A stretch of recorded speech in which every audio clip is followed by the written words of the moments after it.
ছাত্রলীগের সাবেক নেতা এবং কর্মী হিসাবে একটা কথা বলে যাই। আজকে আমি বলে আসছি যে আমার যত তকমা আছে সব তকমা তোমরা নিয়ে যাও। আমার মানবতাবাদী বলতে এখন তোমরা বেঈমান বলো, কোনো অসুবিধা নাই।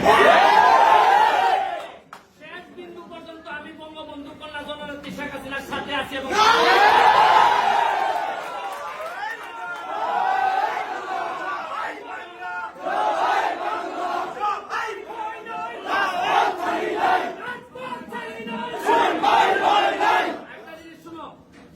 নতুন জেনারেশন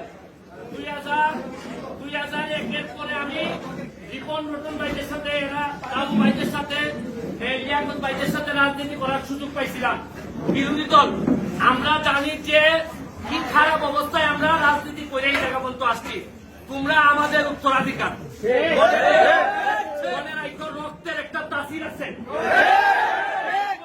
আদর্শের সৈনিকরা যদি একবার দাঁড়াই যায়, একবার তাদেরকে কেউ আর দাবাই রাখতে পারে। আমার ছোট ছোট ছাত্রদেরকে এরা মাথা ব্রেইন ওয়াশ করছে, এরা জানে না কাদের বিরুদ্ধে এরা যুদ্ধ করতেছে।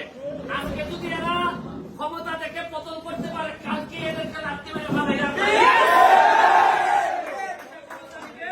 জামাত শিবির ক্ষমতা নিবে, এরা জানেই না এরা কিসের জন্য যুদ্ধ করতেছে, এরা জানেই না।